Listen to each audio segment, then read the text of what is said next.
Assalamualaikum warahmatullahi wabarakatuh. Bertemu lagi dengan Ibu bersama Ibu Yuaningtia Ernita Hardianti, SPD. Hari ini kita akan belajar tema 1, organ gerak hewan dan manusia, buku tematik terpadu kurikulum 2013, subtema 2, manusia dan lingkungan, pembelajaran 4. Pada pembelajaran 4 ini kita akan mempelajari 3 muatan pelajaran. Yang pertama adalah PPKN, Bahasa Indonesia, dan IPS.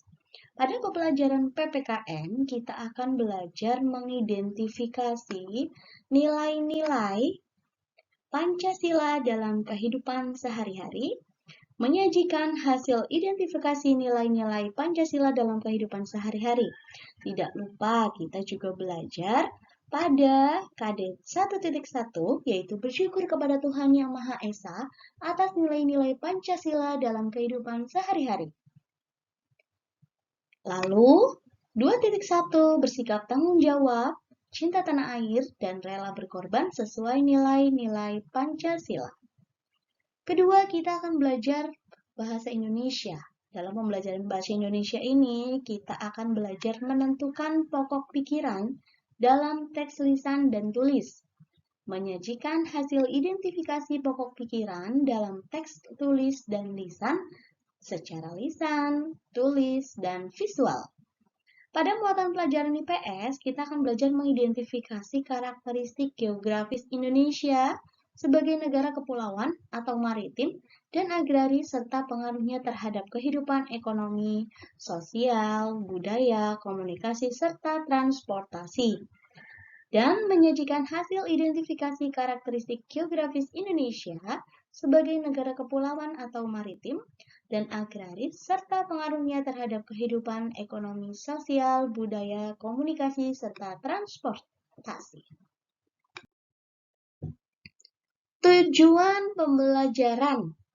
Jadi kalau kita mempelajari pelajaran yang tadi itu tuh, PPKN, Bahasa Indonesia, dan IPS, tujuan pembelajarannya tuh ini.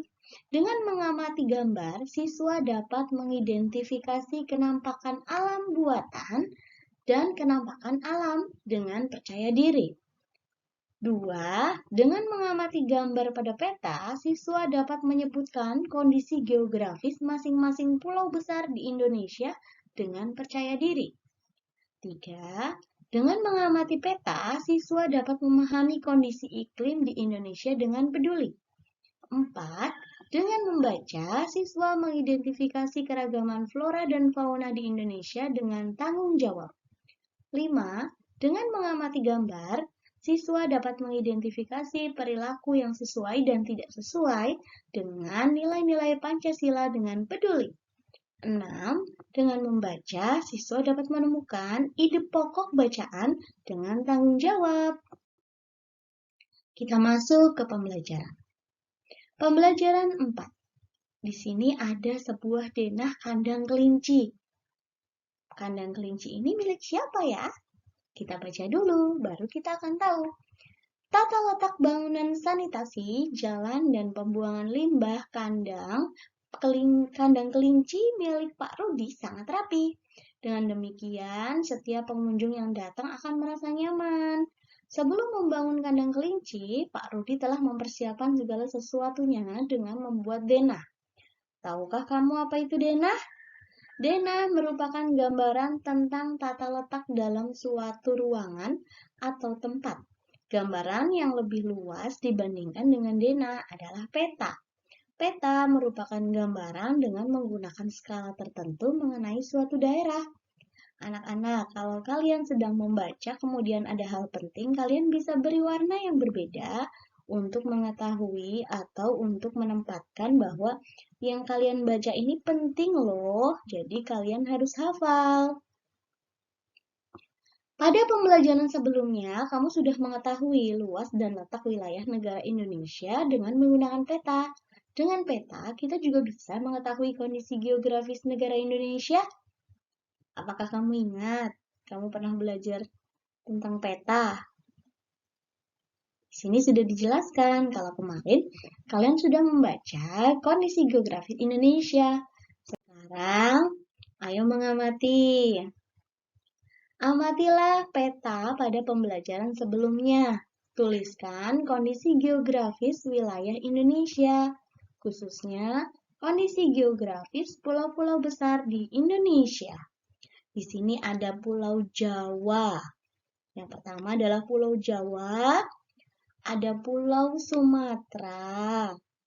Ada pertanyaan, 1 luas, 2 batas, batas laut, batas daratan. 3 keadaan alam, nama-nama pantai dan laut. B, nama-nama dataran rendah. C, nama-nama gunung.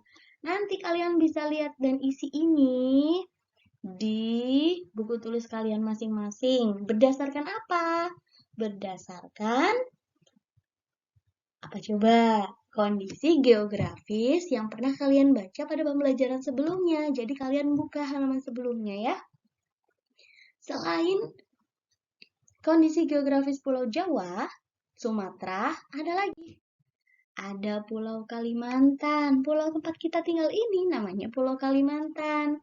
Ada Pulau Sulawesi, Pulau Bali dan Nusa Tenggara. Lalu Pulau Papua dan Maluku. Kalau sudah, kan kalian sudah isi tuh. Setelah kalian isi masing-masing ya.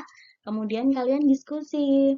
Setelah berdiskusi dengan anggota kelompok masing-masing, kita samakan dulu jawabannya. Setelah samakan jawabannya, kemudian nanti ibu akan memberikan sebuah kertas. Kertas seperti ini di tempat ayo berdiskusi seperti ini ya. Untuk apa? Untuk kalian diskusikan hasilnya dari kalian tadi berdiskusi. Setelah itu, kalian tulis di sini. Nanti ibu guru akan memandu kalian. Setuju ya? Apakah kalian sudah siap? Ayo kita mulai. Gotong royong modal dasar pembangunan. Gotong royong merupakan modal dasar bagi terciptanya suasana kemasyarakatan yang harmonis. Mengapa demikian? Karena dengan bergotong royong, masyarakat akan sering melakukan silaturahmi dan kerjasama, sehingga terjalinlah solidaritas.